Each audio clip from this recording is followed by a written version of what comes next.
हाँ दोस्तों, आज हम आप लोगों के सीआई का एक सेकंड कॉन्सेप्ट डिस्कस करेंगे जो बहुत ही अल्टीमेट कॉन्सेप्ट है।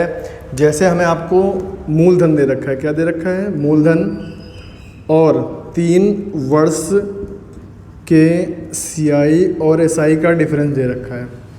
क्या दिया जाएगा? मूलधन गिवन होगा और 3 वर्ष के सीआई एसआई का डिफरेंस गिवन होगा। हमें निकालना है कि रेट ऑफ इंटरेस्ट क्या होगा।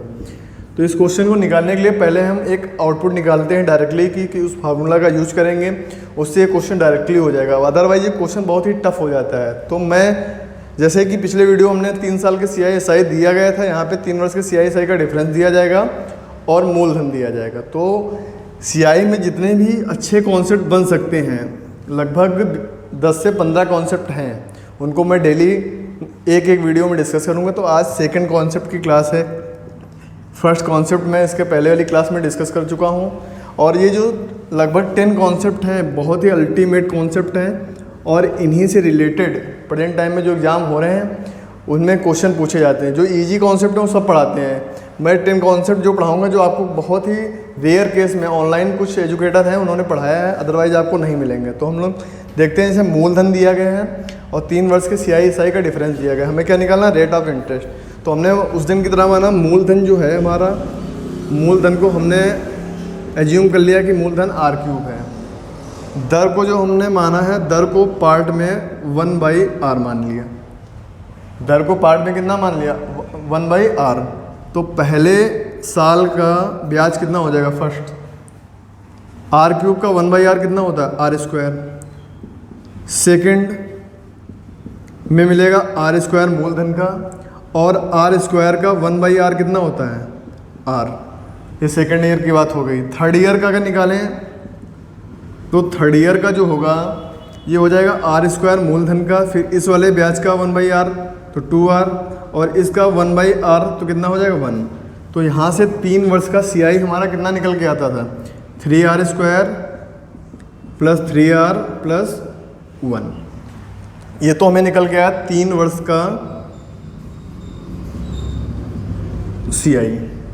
3 वर्ष का सीआई निकल आया। अब एसआई क्या होता है? एसआई जो होता है मूलधन पे ब्याज। तो r³ का 1/r तो 1 साल का होगा, 3 साल का निकालना है तो 3 से मल्टीप्लाई करा दो। तो एसआई जो हो 3 साल का कितना हो जाएगा? 3r²। ये क्या हो जाएगा? 3 वर्ष का एसआई। तो हमें दिया क्या जाएगा? 3 वर्ष के सीआई एसआई का डिफरेंस।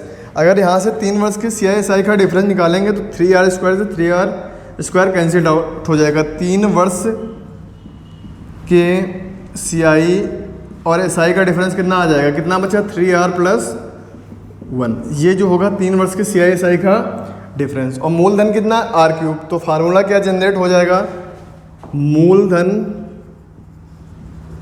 बटे 3 वर्ष के सीआई और एसआई का डिफरेंस बराबर r³ बटे 3r प्लस 1। बस इसी आउटपुट का हमें प्रयोग करना है।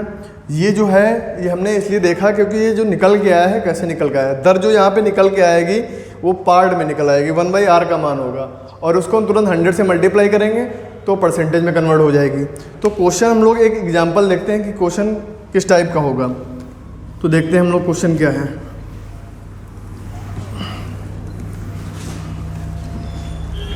जैसे मूलधन हमें गिवन है कि मूलधन 8,000 रुपये है और 3 वर्ष के सीआई एसआई का डिफरेंस जो है 61 रुपये है। कितने रुपए? 61 रुपये। तो हमें निकालना है कि रेट ऑफ इंटरेस्ट कितना होगा। यहाँ पे हमें क्या निकालना है कि दर प्रतिशत क्या होगा। तो दर प्रतिशत के लिए क्या करना पड़ेगा? हमें मूलधन बटे 3 वर्ष के सीआई एसआई का डिफरेंस बराबर r³ बटे 3r प्लस 1। तो यहाँ पे लिख लो r³ बटे 3r प्लस 1। मूलधन कितना है आपका? 8,000। 3 वर्ष के सीआई एसआई का डिफरेंस कितना है? 61 रुपये। तो यहाँ पे पहले हम लोग ये देखेंगे कि ये अंश और हर में कोई भी कॉमन फैक्टर सेम ना रहे। जब कोई भी कॉमन फैक्टर सेम नहीं रहेगा उसके बाद हम तुलना करेंगे। तो 8,061 में कोई भी कॉमन फैक्टर सेम नहीं है तो डायरेक्टली हम कंपेयर कर देंगे। r³ का मान जो है ये 8,000 है तो यहाँ से r का अगर वैल्यू निकालें 20 तो r का मान 20 अगर नीचे रखें तो देखो सेटिस्फाई हो रहा है। 3r का मान कितना होता है? 60 और प्लस 1 तो टोटल कितना बनना है? 61। मतलब r का मान कितना सेटिस्फाई हो रहा है 20, तो ये 1/r का मान है, तो 1/20 इंटू 100, तो r का मान कितना आ जाएगा 5%। तो यहाँ से दर निकालना बहुत आसान होता है, अदरवाइज ये क्वेश्चन जो है आसानी से नहीं लगता है। लोग इसमें तुक्का सेट करते हैं, तुक्का कभी कभी सही बैठ जाता है, लेकिन ऑप्शन से भी क्वेश्चन नहीं होता है। कभी कभी तो आपका ऑप्शन मैच कर जाएगा, लेकिन अगर ऑप्शन से आप जाके भी देखेंगे तो कम से कम मिनिमम आपको 5 मिनट लगेंगे। अगर आपको एक कॉन्सेप्ट याद है तो आपको मुश्किल से हार्डली 30 से 40 सेकंड लगेंगे। अब जैसे कुछ लोगों ने अफवाह फैला रखी है कि मैं बहुत ज़्यादा कठिन पढ़ाता हूँ, कठिन वाली बात नहीं है। मैं वो चीज़ें सिखा रहा हूँ जो तुम्हें कभी नहीं सिखाई गई हैं। तो वो जब भाई चीज़ें जब नई तुम्हारे सामने आएंगी, कोई भी मान लो नई इमेज तुम्हारे सामने आती है तो उसको मतलब पहचानने में थोड़ा टाइम लगता है। तो ये नहीं है कि मतलब कोई कठिन बात नहीं है, इनको आपको अपने माइंड में आप सेट करेंगे नए प्रकार से, तब आपको जाके समझ में, क्योंकि नई चीज़ें मैं पढ़ा रहा हूँ। वो भी मैं छोटे जो कॉन्सेप्ट हैं उनको भी पढ़ाऊँगा जो एग्ज़ाम में आते हैं, ये भी एग्ज़ाम में आता है, तो ये भी आपको पढ़ना पड़ेगा। आज नहीं पढ़ोगे, आज बचोगे, 2 साल इधर उधर कोचिंगों में घूमते रहोगे, उसके बाद पढ़ना पड़ेगा। तो ये मत बोलिए कि आप लोग मैं कठिन पढ़ा रहा हूँ, कठिन कुछ भी नहीं है। केवल बस ये है आपके सामने कभी पढ़ाया नहीं गया, पहली बार कोई भी चीज़ जो सामने आती है वो कठिन नहीं लगती है। देखते हैं 1-2 एग्जाम्पल और लेते हैं हम लोग।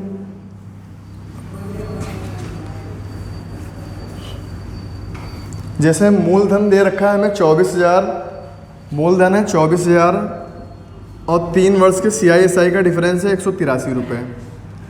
तो यहाँ पे हम डायरेक्टली लिख देंगे r³ बटे 3r + 1 बराबर मूलधन कितना है 24,000 बटे CISI का डिफरेंस कितना है 183।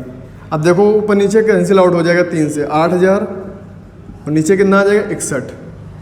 तो अब देखो कोई भी कॉमन फैक्टर का सेम नहीं, तो r³ का मान कितना है 8,000, तो यहाँ से r का मान कितना आ जाएगा 20। अभी हम लोगों ने सॉल्व किया, r बराबर 20, तो 1/20 इंटू 100 कितना आ जाएगा 5%। हार्डली आपको 10 से 15 सेकंड लगेंगे, इससे ज़्यादा नहीं लगेगा। बहुत ही टफ क्वेश्चन है, जो टफेस्ट क्वेश्चन है उसके लिए आपको केवल हार्डली 25 से 30 सेकंड लगेंगे। ऐसे ही मैं जब अभी नेक्स्ट वीडियो में 2 वर्षों का CI, 3 वर्ष का CI, 2 वर्षों का CI दिया जाएगा, 3 वर्षों का CI दिया जाएगा, उसमें आपको प्रिंसिपल निकालना होगा, रेट ऑफ इंटरेस्ट निकालना होगा।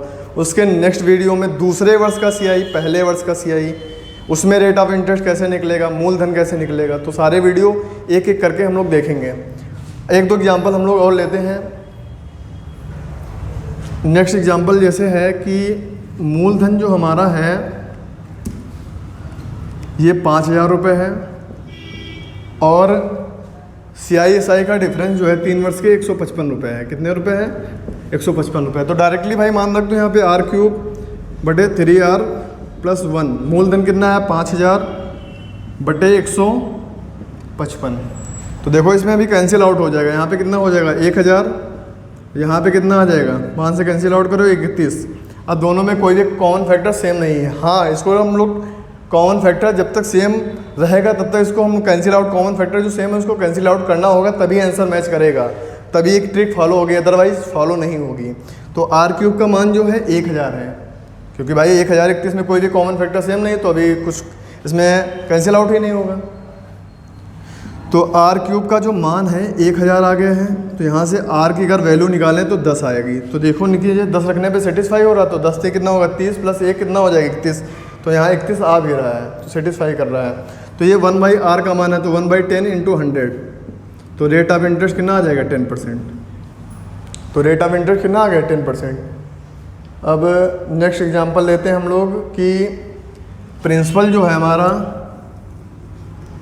प्रिंसिपल है 6400 रुपये और 3 वर्ष के CISI का डिफरेंस जो है 312 रुपये 50 पैसे, 312 रुपये 50 पैसे। हमें रेट ऑफ इंटरेस्ट निकालना है, कितना होगा। तो भाई देखते हैं इसको रेट ऑफ इंटरेस्ट कैसे निकलेगा।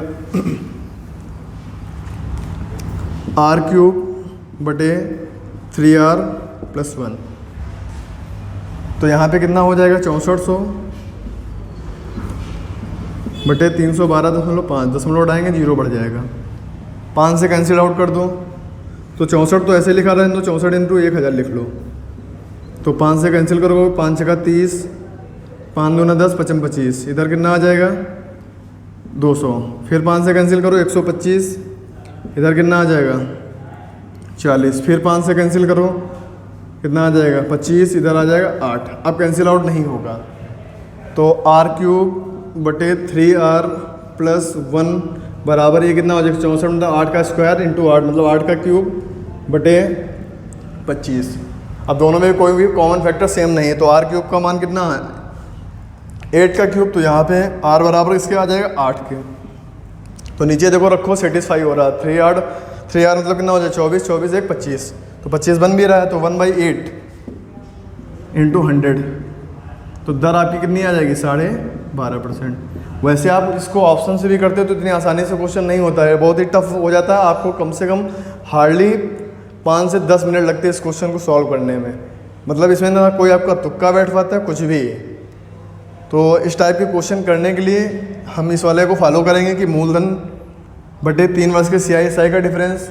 तो मूलधन हमने निकाला, माना था अभी कितना r³ और 3 वर्ष के CI/SI का डिफरेंस कितना आया था 3r + 1।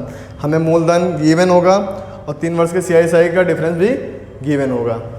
ठीक है, एक एग्जाम्पल हम लोग और देखते हैं कि इसमें जो प्रिंसिपल दे रखा है